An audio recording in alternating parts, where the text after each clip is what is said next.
Good afternoon, good afternoon, good afternoon. Thank you for joining me here on the Taz Effect. Daily news in a way you did not know you could use. Now, of course, got to start the week off right, or week off per usual. Now, if you remember last week, we discussed how Trump had pardoned a Democrat. Now Trump's upset about said pardon. Trump on Kohler, running as Democrat after pardon. Such a lack of loyalty.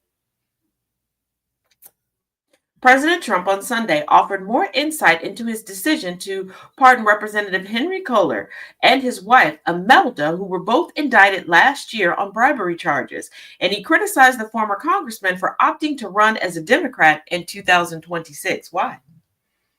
Why? Everything Trump, everything MAGA screams loyalty to party and Trump over everything. So why would you be upset that a Democrat is going to be loyal to the Democratic Party?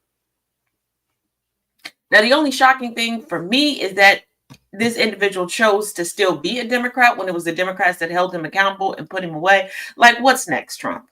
Like, what is next? Are you going to pardon Menendez next? Not the Menendez brothers, former Senator Menendez and his wife, who were also indicted and convicted on bribery charges. So,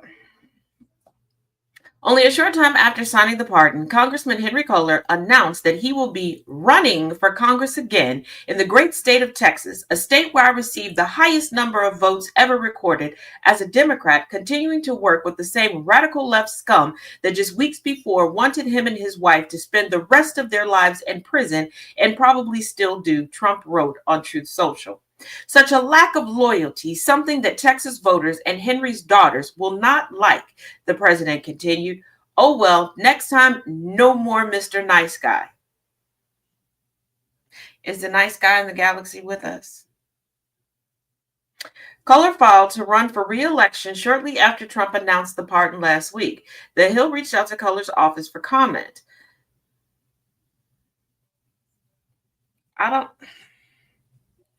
First of all, the only person that Trump is loyal to is Trump, and barely that at this point. So I don't know why he's expecting loyalty from other people, especially when he doesn't understand quid pro quo.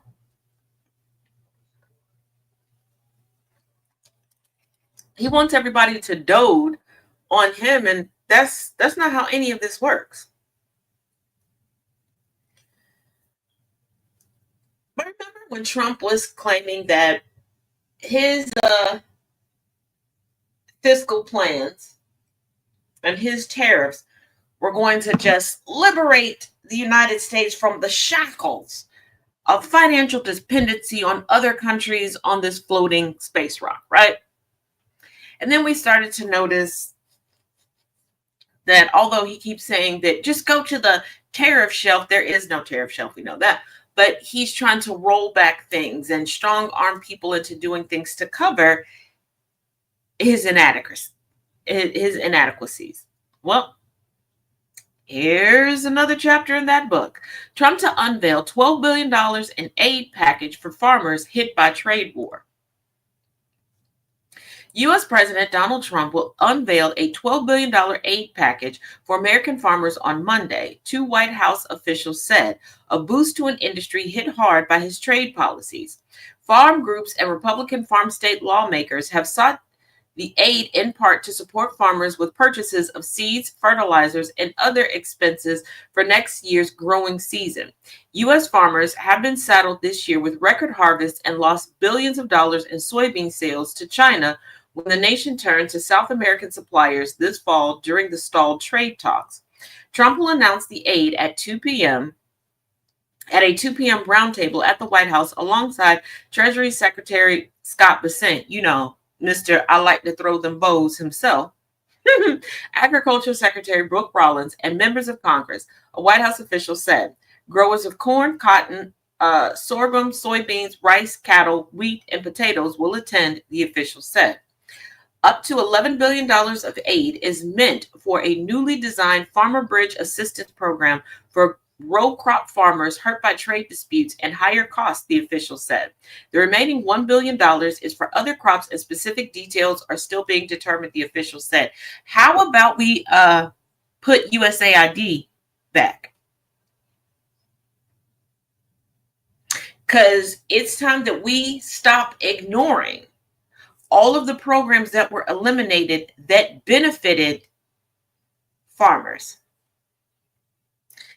It's time that we stop ignoring the profits, the food out of the mouth of U.S. children that everybody keeps claiming they love so much due to tariffs, these trade agreements, and what they've done to USAID.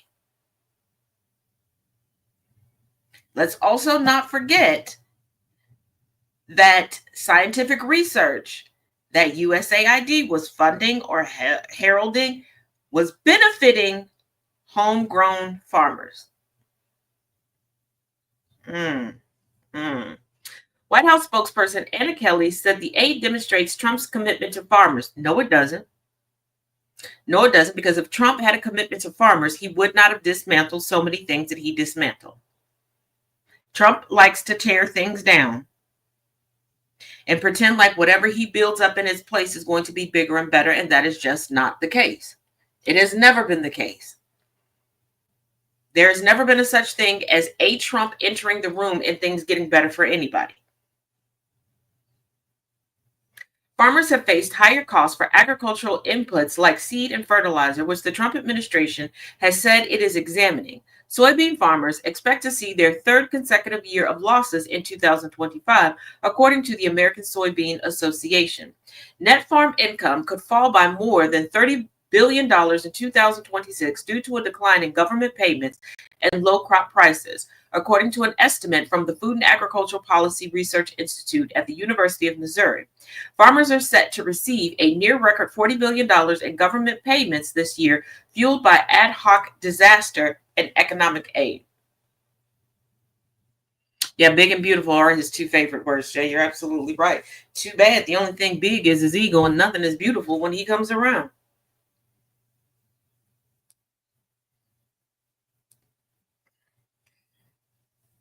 And let us not forget, the same man who ran on affordability is now calling affordability a Democratic hoax, now saying that it's unattainable, now claiming that he never said anything about affordability.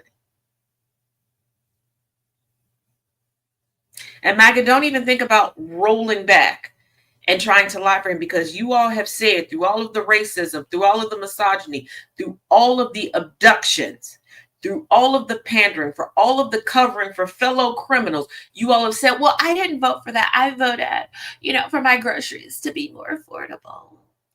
Now what say ye when Trump himself is saying, oh, I never said anything about affordability. That's a hoax. That's not attainable.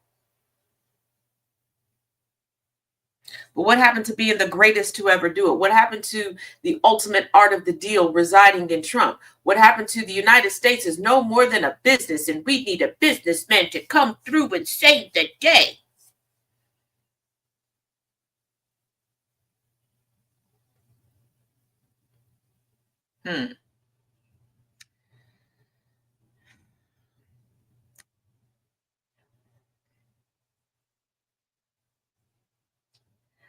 Now, U.S. Supreme Court turns away appeal of Texas library book ban. The U.S. Supreme Court, in a free speech case on Monday, opted not to hear an appeal by a group of residents of a rural Texas county of a judicial decision allowing local officials to remove 17 books that these officials deemed objectionable from public libraries. The justices let stand a lower court's decision allowing the removal of books, including ones dealing with themes of race and LGBT identity from its public library system. The lower court rejected the argument made by the plaintiffs that removing the books was unlawful under the U.S. Constitution's First Amendment protections against government abridgment of free speech. Here's the thing. Here's the thing. And this is why I like to go over these cases, because people hear a snippet of things and run with it. And then they go, this is violating our free speech. No, it's not. The government here is doing what the Constitution said. We don't like it, but this is also a case of too little too late. When we say stop waiting to fight, stop waiting to speak up, this is what I mean. This is what I mean. The government can't tell you what you can and cannot say, to a certain extent, what you can and cannot read. This book ban didn't come from the government. This book ban came from citizens. This book ban came from parents, fellow voters. The fact that fellow other voters did not come up and say, hey, we're not going to stand for this. This is what we're going to do. And you waited and you waited and you waited. And now, per the Constitution, people are going to misread this and put out piss poor talking points regarding this. They're going to go, oh my goodness, the government, the Supreme Court is on the side of Trump. And no, they're not. No, they are not. If you're going to jump in the arena, finally, of politics, which you should have been paying attention to since you had the ability to vote, you would know how the order of operations on this. The SCOTUS is doing precisely what it's supposed to do.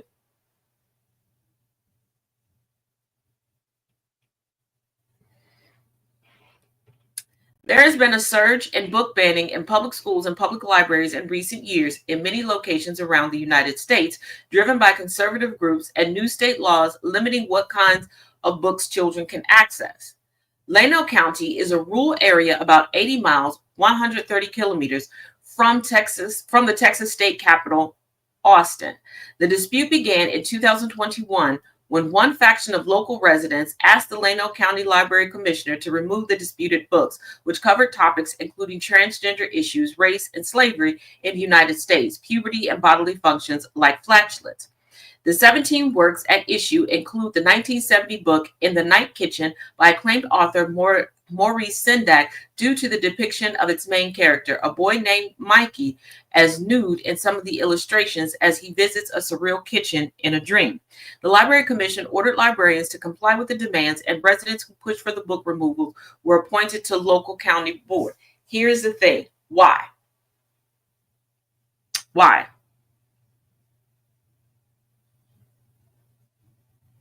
Why did you wait so late to say anything? And here's the thing. I need you all to wake up and realize these people are making a big stink about stuff that they don't have to. You don't have to go to the library. You don't have to go to certain sections of the library. You don't have to check out these books. Hell, most librarians don't know every single book that's in the library. So for these people to know, oh, well, this book has this and this, they went searching for things like this. And you could have easily spoken up and said, hey, just don't check it out. Because a lot of these things that they claim that they're fearful that is being pushed onto their children, they're the ones pushing it onto it. Their children don't know these things exist until they hear mommy and daddy and grandma and granddaddy and auntie and uncle talking about it constantly around them. That's what they do.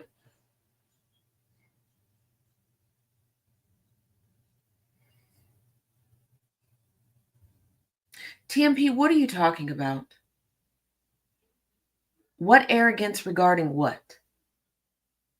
You're just in here rambling and not paying attention to anything. Now, if you have something valuable to ask or something valuable to add to the news, feel free. But otherwise, you are simply boosting my content for the sake of what? Because if you don't want to be here, why are you here? And you thinking that you're having a gotcha moment with me, the one that's following the order of operations here, pish posh. I realize I'm talking to myself as you're answering.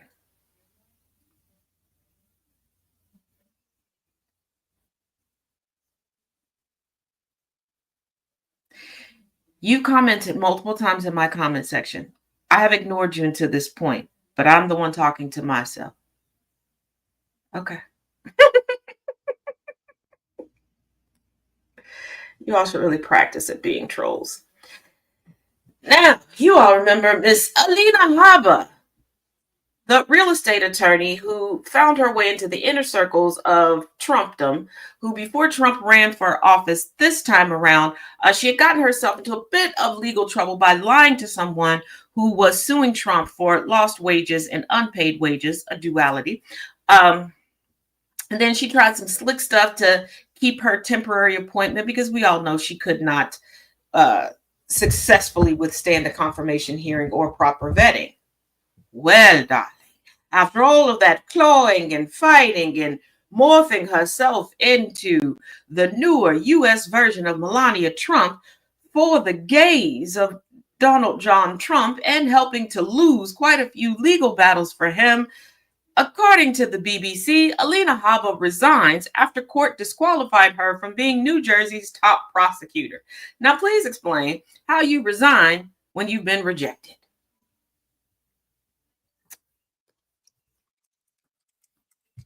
And I know a lot of people be like, oh, she's trying to save face, not after the fact.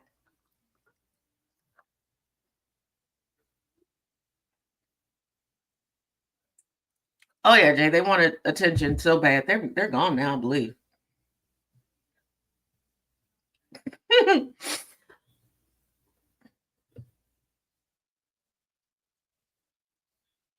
Oh, they're back. This is what they have to say. While America is distracted by race and gender, your Dems stole everything. You don't know if I'm Democrat, Republican, Pink Party, Green Party, Libertarian, none of the above. Fuck your, oops, excuse me, screw your mama party. You don't know. The United States has always been distracted by race. Gender is something that you all are throwing out now because you have nothing else to talk about or be upset about. So you have to make up something. And what did the Democrats steal? If the Democrats were stealing everything, wouldn't the Democrats be in control? That's some very piss poor thievery if the control is to the other side. But back to talking about Alina Habba. Alina Habba, U.S. President Donald Trump's former personal lawyer, has resigned as New Jersey's top prosecutor after a court battle over her eligibility to serve as U.S. Attorney for the state. U.S. Attorney General Pam Bondi accepted Habba's resignation on Monday, saying the court's flawed ruling made it untenable for her to effectively run her office. She wasn't effectively running the office before. She stayed on as her own assistant so that they would not fill the position. So by default, she would be her own assistant and her own boss at the same time. What happens when you are proven untrue? Well, prove me untrue and we'll figure it out. But what is there to debate? We're going over the news. Are you well or just stupid? Habba's exit comes a week after U.S. Appeals Court found that she had been unlawfully serving as U.S. Attorney, a ruling likely to affect scores of criminal cases in the Garden State. And that is where the problem lies. All of this deceitfulness, all of this not properly vetting people, putting unqualified people in these positions is going to create a backlog for those actually willing to do their job and those actually qualified for their job. And unfortunately, for people like you and I, should we need something to go through legal processes, we are going to be heavily delayed.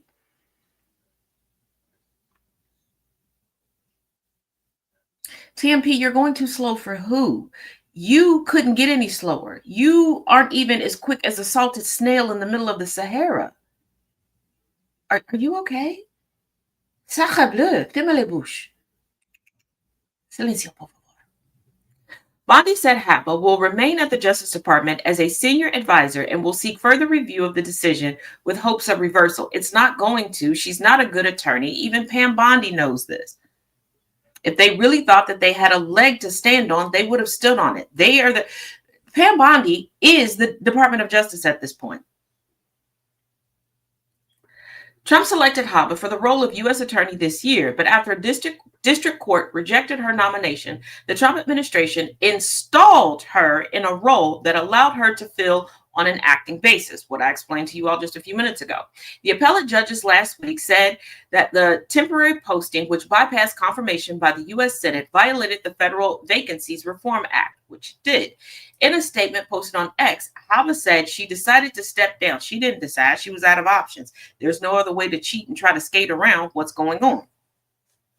To protect the stability and integrity of the office, which I love in light of the court's ruling. She doesn't love anything. She loved the prestige that it was giving her.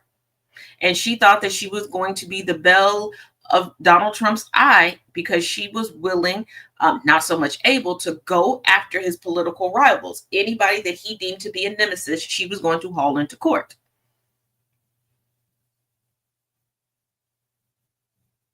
Because Trump didn't create a world peace agreement.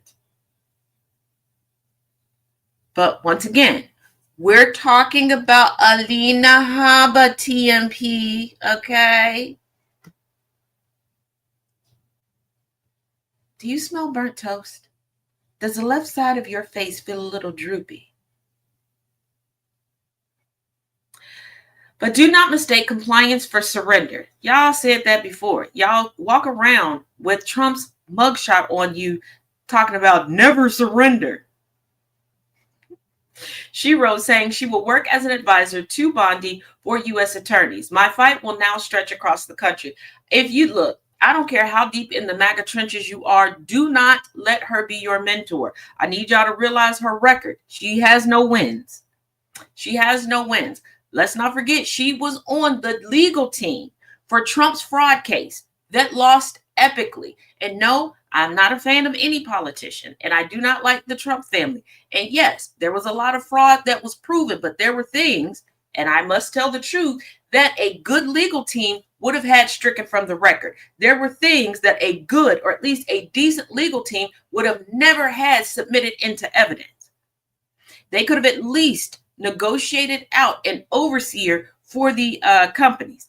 They could have just been, put on timeout in New York City instead of the entire state. I need y'all to realize how horrible of an attorney Alina Habba is.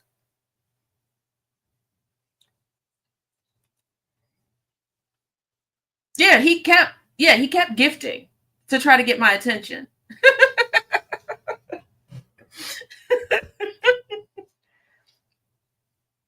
Oh, definitely, Jay. His MRI needs a grade.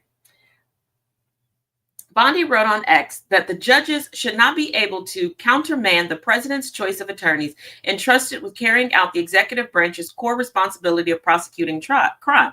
Here is the thing. Checks and balances are there for a reason. The president of the United States is more of a figurehead. This is not a dictatorship. This is not a temporary aristocracy. This is why we have a vetting process. This is why we have confirmation hearings. Because other than that, you could get, let's say, for shits and giggles, we have a wonderfully qualified presidential candidate. They make it into the presidency. They're sitting behind the Resolute desk. But they're like Adam Sandler. Like, hey, we started off here together. All of my brethren, they're going to come with me, whether they're qualified or not. So, hey, buddy, I know that you were like the worst student in law school when we were coming through at Trump University Law and Tinkering College. You're going to be over this region. Like, absolutely not. Absolutely not. Oh, Jess, he was here. He was here for a minute. I thought it was funny. He couldn't stay on topic whatsoever and thought that he was proving me wrong. But you know me, I don't think it's stay. He chose to come in here. He wasn't invited. The Attorney General praised Habba's record and said that during her run, the state capital of Newark saw a 20% reduction in crime and that the city of Camden experienced its first summer in 50 years without a homicide. Don't you love the hypocrisy that propaganda brings? How are you going to credit a prosecutor with a decrease in crime? I want you to think about it. I want you to think about it, okay? Because in order for a prosecutor to do anything, crimes have to be committed. Crimes that are committed have to be investigated. And then the perpetrators or perceived perpetrators must be brought in front of the prosecutor, who takes said people in front of a judge and or jury. So that ain't got nothing to do with her record, because we're the convictions. Because they said crime rate is down, not convictions, not see how they like to just sprinkle out statistics, but not statistics that line up with the job at hand. Because these are the same people that they kind of did the same thing with Kamala Harris, where they wanted to put on her record the scope of duty of the police force.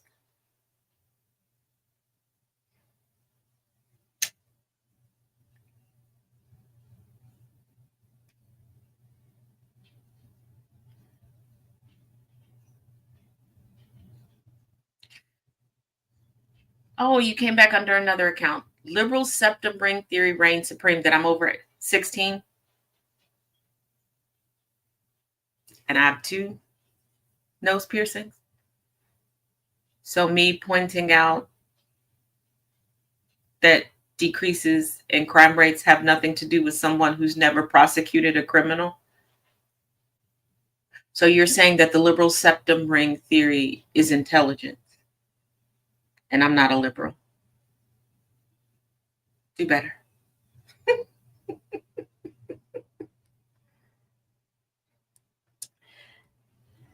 Now, once again, Trump is lashing out at people, because what else does Trump do?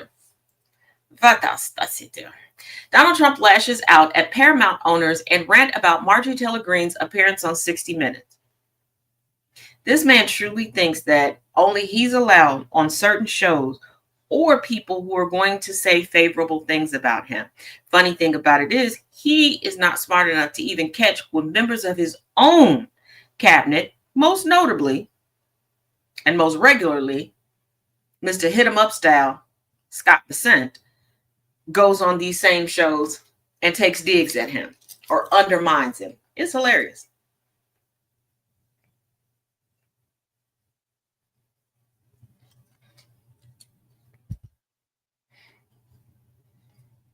Oh, thank you, AJ. Donald Trump said that the Ellison-owned Paramount is no better than the old ownership, as he lashed out at the company over a 60 Minutes interview with his new nemesis, Representative Marjorie Taylor Greene. Trump, you are not Kim Jong-un. You are not Vladimir Putin. Okay? Heck, at this point, they don't even like you. All right? People are allowed to talk to other people. People are allowed to get the opinions of other people. Everyone doesn't have to agree with you. Yes, Nana J, those are definitely his idols. Trump's comments came after Paramount launched a hostile bid for Warner Brothers Discovery. On Friday, Netflix was announced as the winning bidder for Warner Brothers Discovery's studio assets and HBO Max, with the cable network spun off into a separate entity. Trump posted on Truth Social, where truth goes to die, a slow, horrific, painful death. So I've been told. The only reason Marjorie Trader Brown, green turns brown under stress, went bad is that he wouldn't know that. I think he's calling her brown because he thinks she's a piece of shit. Like, can y'all please stop trying to give Trump credit for stuff that he doesn't? He's not smart. He's not diabolical. He's not a mastermind. Went bad is that she was jilted by the president of the United States. Certainly not the first time she's been jilted. Too much work, not enough time, and her ideas are now really bad. She sort of reminds me of a rotten apple. Marjorie is not America First or MAGA, because nobody could have changed her views so fast, and her new views are those of a very dumb person.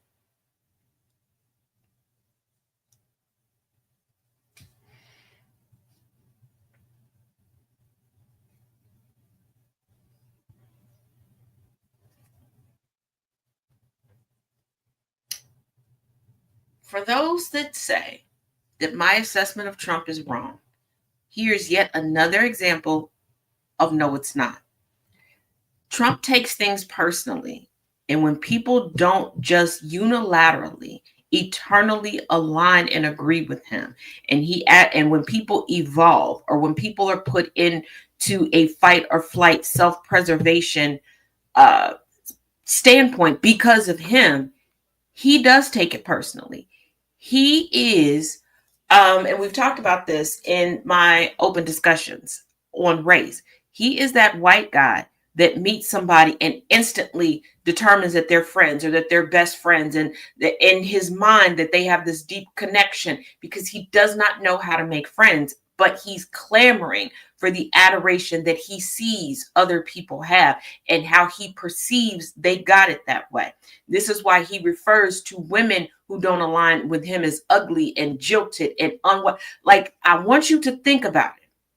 And ladies and femme presenting individuals, you all are more prone to point this out, and evolved, emotionally mature men and male presenting individuals as well, because you all have experienced some guy catcalling you, and then no matter how nice and polite you try to turn them down, then all of a sudden you a fat hoe, you a dumb bitch, you ugly anyway. They were just doing because they're hurt. Their feelings are hurt. Their pride and ego is bruised. And more, their feelings are hurt because they will have the same reaction when there are no witnesses, where nobody else knows what happened, when they know you don't know who they are. So it's not like you can spread the information out about them. Their feelings are hurt, and that's where Trump lies. And keep in mind, Trump has been red pilled. See, we talk about people being red pilled as teenagers, and yes, we need to get a hold on that and rein that back and figure out how to intercede there. But older people are red pilled as well, especially when they have not gotten to where society has told them they should be by a certain age. We put ages on certain things, that, oh, by the time you're this age you should have X, Y, and Z. And that's not for everybody. Everybody does not go through things the same way. There are people in their 30s and 40s just now able to go to college, whether it's financial, whether it's they had to make up for some gaps in their education on the primary or high school level, whatever.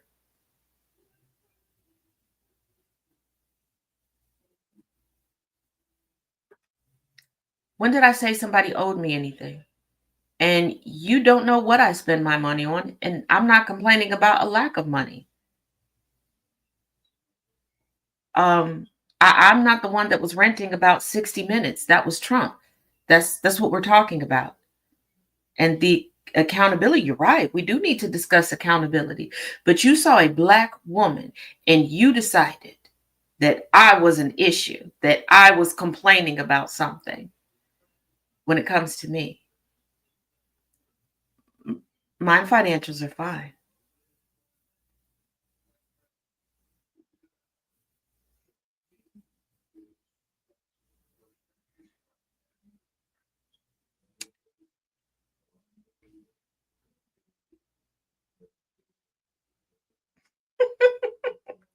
Trump's not going to choose you.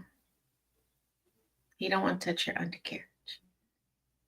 And if you're offended by the graphic behind me and you think that it's a dig on the Republican Party or the current MAGA faction of the Republican Party, and let me remind you that on my Substack, which you can find under at Cincy Taz, CINCITAZ as in zebra, I'm still breaking down the various factions of the Republican Party that have existed since the inception of the Republican Party. If you think that merely a red hat is indicative of that, you're missing the social commentary of the editorial cartoon that I've chosen for today.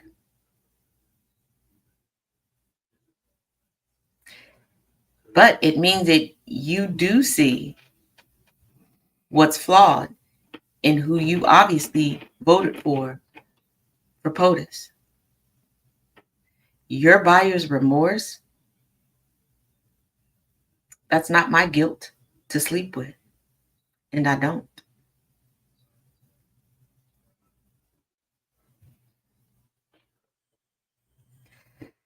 The president added, that was proven last night when washed up Trump hating 60 Minutes, 60 Minutes that Trump was just on recently, and he was praising them and also kind of slick dissing them, going, yeah, remember when I sued y'all and I won? Like insinuating that they have to do what he says because he thinks that's how lawsuits work when he's on the winning end.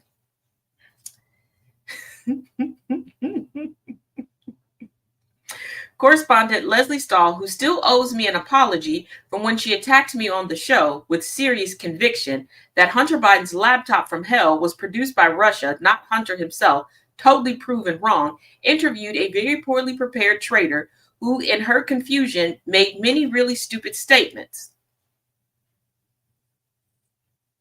I promise you, every time he writes a statement, he sounds like a toddler trying to lie about getting into the cookies while having chocolate smeared on their cheek and crumbs all down their shirt. My real problem with the show, however, wasn't the low IQ trader. It was the new ownership of 60 Minutes. Paramount would allow a show like this to air. They are no better than the old ownership who just paid me millions of dollars for fake reporting about your favorite president, me. That didn't read how he wanted that to read.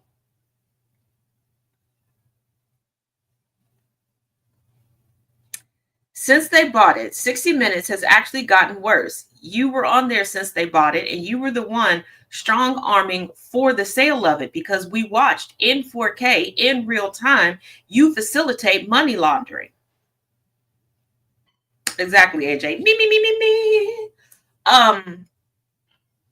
Yeah, because you advocated for someone to lose their job for this sale to go through. Oh well, far worse things can happen. P.S. I hereby demand a complete and total apology, though far too late to be meaningful, from Leslie Stahl in 60 Minutes for her incorrect and libelous statements about Hunter's laptop, President DJT. If it's so libelous, sue. And here's the thing. If you're going to rally behind a sitting president being so litigious from the Oval Office, be boisterous about the Department of Justice and attorneys generals coast to coast being litigious towards the sitting president for just cause. Because court cases should not be being dropped. Pins should not be put in litigations and investigations when it comes to Donald John Trump Sr. Goose gander, make it good for both. Because the same people that are like, it's a bad look to have a president in the court all the time or on legal documents until he's ready to sue. Other countries have no problem hauling their leaders in, elected, born into the position, whatever, into court and holding them accountable. This is why BB from Philly over in Israel right now is campaigning for a damn pardon. War criminal said what?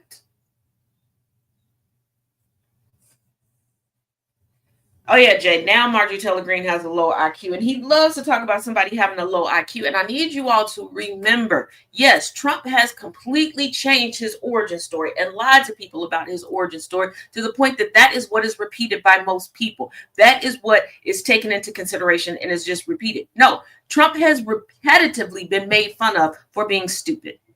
This is why now that he holds the highest office in the land, he likes to toss about that he's smart and that all these other people are low IQ, low IQ, low IQ. I bet you if you asked him what IQ stood for, he wouldn't know.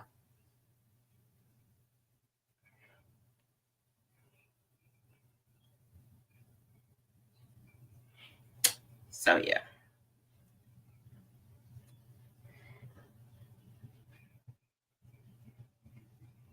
But let us not forget that this is the same Trump that called Time Magazine horrible, horrific, all of these things after twice he was busted for creating fake Time Magazine covers.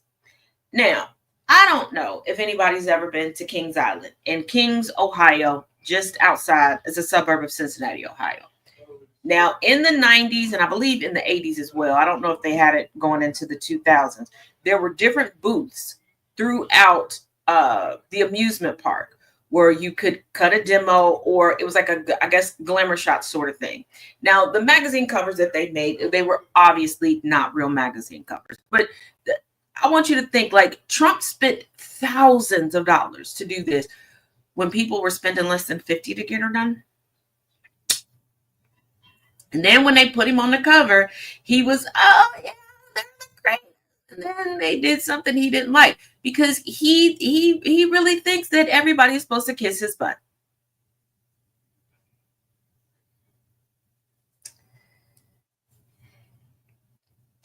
But you know.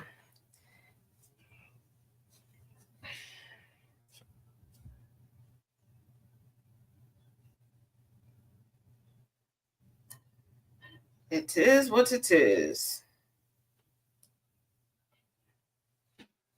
Mm-mm-mm-mm-mm.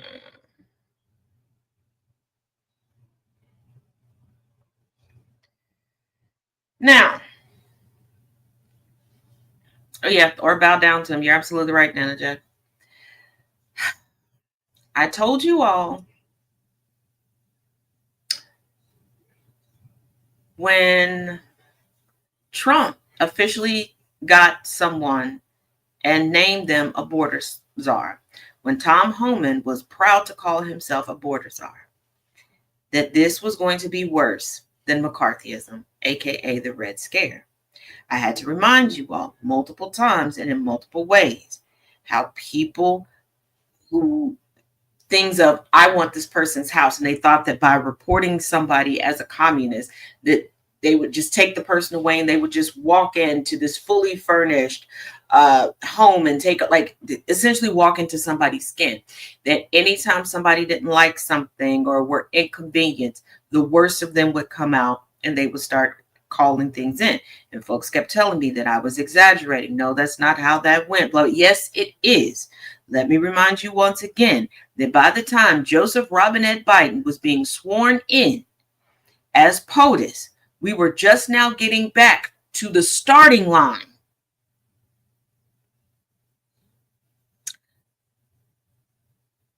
From the ramifications of the Red Scare. Now we're here. Furious resident calls ICE on Amazon delivery driver after hearing him speak broken English. I want you to keep in mind, at 48 years old, I have spent more time listening to people with pride talk about how their mothers, their mamas and papas, their great uncle, da da da da da da, still doesn't know how to speak English oh so well. Oh, I have to still translate for my Polish parents and talk about how they came here and made it and da da da da da and how they're so happy they made it. But these are the same people now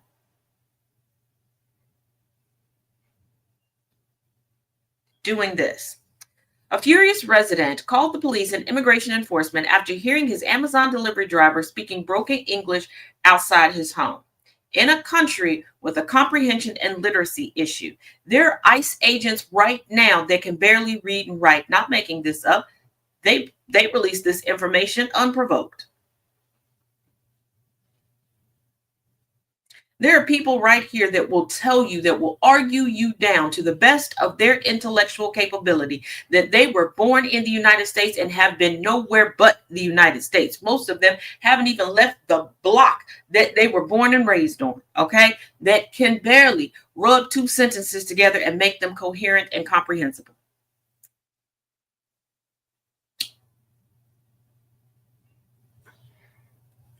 And if you don't get it now, what they think a U.S. citizen looks like, you ain't never going to get it. The unidentified man can be heard asking Siri to call 911 before saying, I think we need to call ICE on them. Please explain to me how you are complaining about somebody else's broken English. They are bilingual, you are monolingual, and you are so dilapidated betwixt your ears that you had to use Siri to call 911. I want you to let that sink in for a minute. Sit with that for a minute.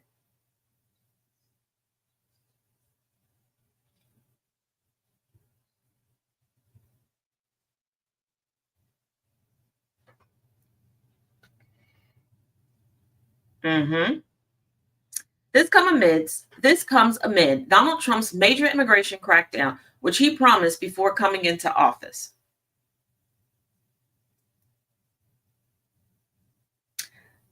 Given that most ICE agents are triggered by accents. Now, whether you believe you have an accent or not, everybody walking around has some sort of accent. This is why we've had ICE agents confront fellow ICE agents, not believing that they were ICE agents, etc. But I want you all to keep in mind, because many of you have not heard him speak. Barron Trump speaks with the same accent as his mother. And before you go, but Taz, he was born here. Yes, he was. But you never hear about him having a nanny until he was older. His mother was very hands-on. Remember, she commissioned an entire floor to be his bedroom when he was born. He has dual citizenship right along with his mother. He speaks with a Slovenian accent.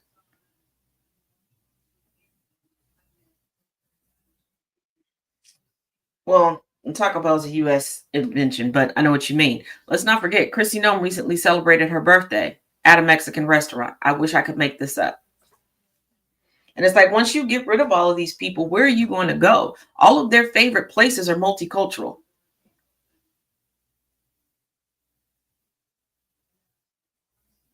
So all of this, pushing all of these things, there are people who enjoy the hate of MAGA, but don't pay attention to anything. And there's someone who very well could report the first son. Well, one of them. You are wearing, so how many times are you going to come back with different accounts? Any frame can be a frame for any type of glasses. But my frames are a variation of the wicked Elphaba frames. Bobby Bob, sometimes it's best to not communicate the thoughts inside your head. The exchange which took place in Wyoming was filmed by both parties, although the driver's footage is the one being shared widely online, as it should be. The video starts with the resident who is standing on his porch holding his camera up to film. The delivery driver says, "What? What happened?" before the resident aggressively asks, "Why won't you talk?"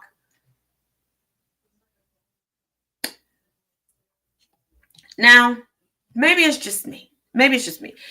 If I order something for delivery, unless, certain instructions must be given to me outside of hey, how you doing? How's your day going? I'm not paying the delivery driver to talk to me.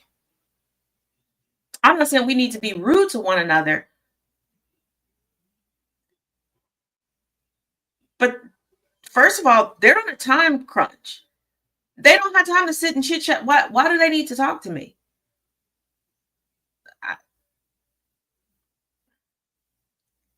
Now, before moving, those of you all that are aware, I lived in a smaller city where for quite a while, I would say until maybe the past 4 or 5 months, we had like a cycle of 10 delivery drivers. It did not matter, like for delivery services, like Amazon, stuff like that. It did, you got to know one another. Okay. We became like on a first name basis because it wasn't that big. You know what I mean? Like, what we talking about? Like, I think the longest conversation I had with a delivery driver once, it was because for one holiday, I had ordered the ingredients for like everything I needed for the meal. And the delivery driver, when I came to the door, noticed that I was in a full brace. And they were like, "Oh my God, is everything okay?" Like we had a conversation because once again, they had been like every month my regular delivery driver for, we kind of got to know it. Like, it was a little jarring, but I don't see myself standing there recording somebody like, why won't you talk? Why won't you talk? Why? Like, why look for issues? Like, why look for, you're paying somebody for a service. They're performing the service.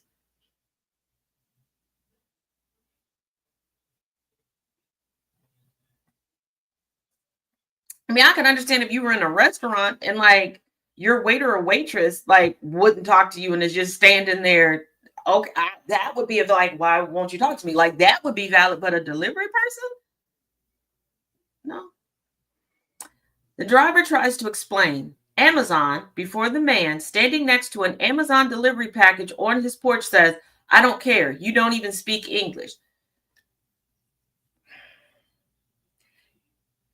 This is another example of racism being expensive. And I know you're going to wonder why I'm saying this. You know what you order and where you order it from. And yes, I know the winter holidays are upon us. And a lot of people might be ordering from different, most people don't. Most people don't, especially when it comes to sites like Walmart and Amazon, because there's multiple stores on one site. You can get a bunch of stuff. That's where we go. These people are into, and I want y'all to realize this. These people are intentionally ordering stuff to do this. And why? Because yes, racism is expensive, but it can also be profitable. Okay. The Cinnabon woman who said, period, point blank, yes, I'm racist, and started hurling the hard ER at people. $43,000 raised. And people are like, but the victim, I'm sorry. I'm going to be honest with you. My heart does not go out to the victim. You decided to categorize yourself as, I'm no black. I'm Somali. Okay. Don't try to be black now. So since there's no category to put you in racially, I guess nobody can be racist towards you and she can profit off of it.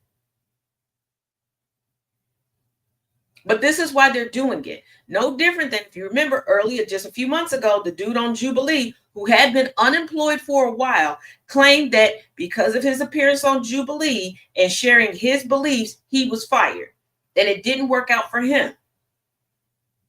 The timing can be off. He didn't have the look. It didn't translate with. And the internet is far quicker now with its research than ever before.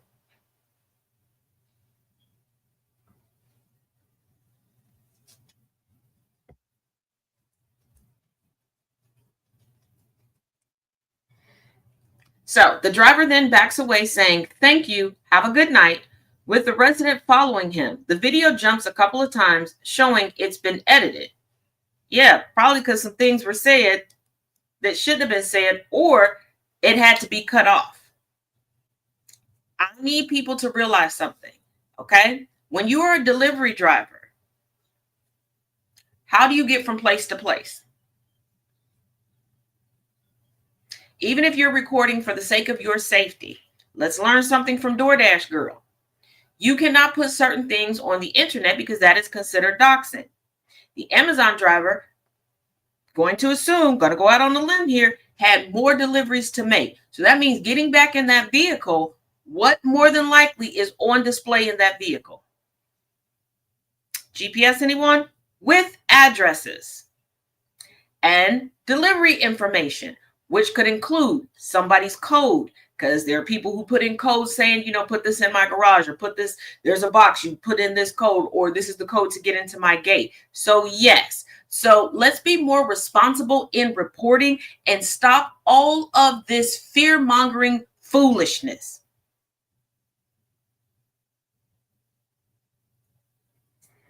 The resident takes pictures of the driver's license plates before saying, this is Wyoming. This isn't effing Colorado. That's where I'm at. This isn't Colorado. This isn't Wyoming. Go back to Colorado. Yes, yeah. The driver tries to diffuse the situation by saying, thank you, sir. But the resident just gets angry. And this is why I believe that he ordered this on purpose just to have an issue. Just to have an issue. What does Colorado have to do with anything?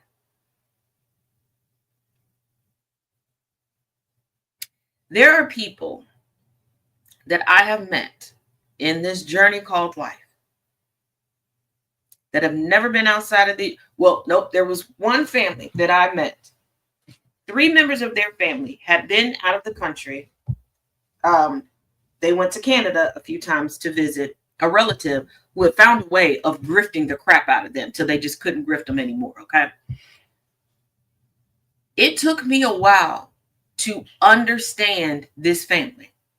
English is the only language they've ever spoken, but they had created their own version, their own variant of English.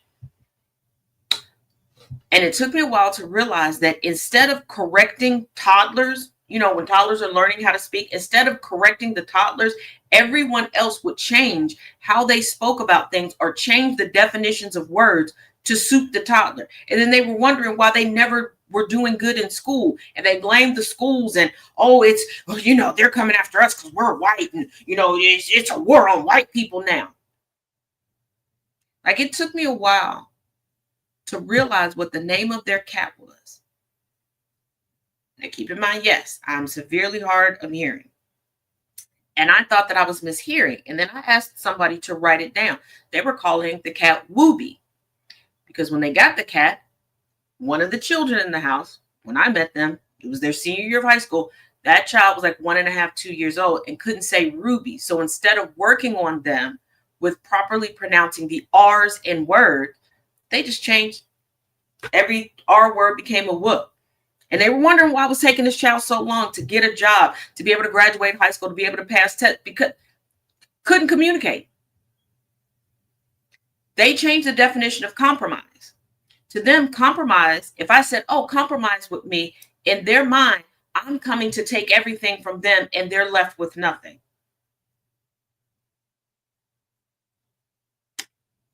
These are the same people complaining about foreigners coming in, not speaking English, and getting everything from themselves. And this is the same family that was trying to defraud the federal government in regards to Social Security payments for a woman who never had a job. She wanted to draw Social Security and she never worked, never had a job as a teenager, never worked a day in her life. And I'm not saying, oh, she was a stay-at-home. No, never worked. This is not a play on words. Never worked.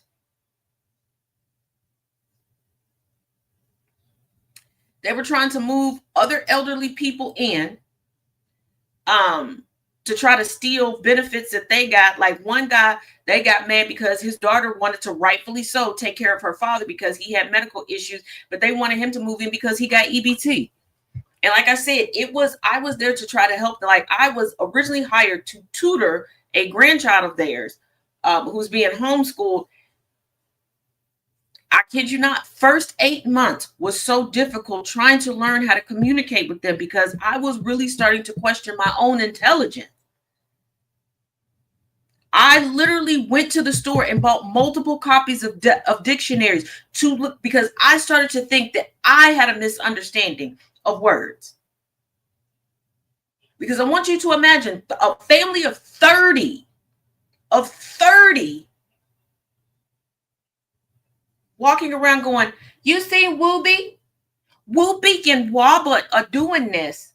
Oh, I would never compromise with her because I would never give up all my things.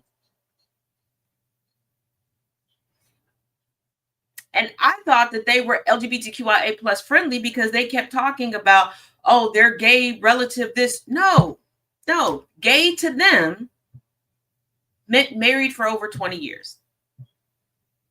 Oh, Apple user, Social Security number, you're questioning my intelligence because you don't understand most of the verbiage that I am utilizing. But that's okay. That's a you problem, not a me problem. That is what happens when a mother shits out a child instead of birthing it through its birth canal. Sucks to be you. Go back to sucking off your father.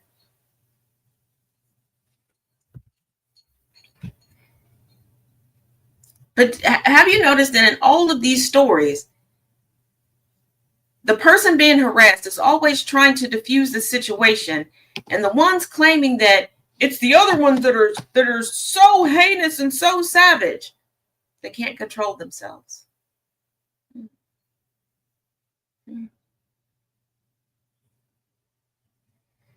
Interesting. Well, that wraps yet another edition of the Taz Effect, daily news in a way you did not know you could use. And on this fine Monday, your next dose of news on GCPR Radio will be at 8 p.m. Eastern, 7 p.m. Central, with the man, the myth, the legend, Mr. Jeff Kennedy for the Kennedy Effect. Make sure you tune in then. As for me, Taz, I will see you tomorrow, same time, same place. Be safe out there, and as always, each one reach one, each one teach one. Be good, or at least as good can get.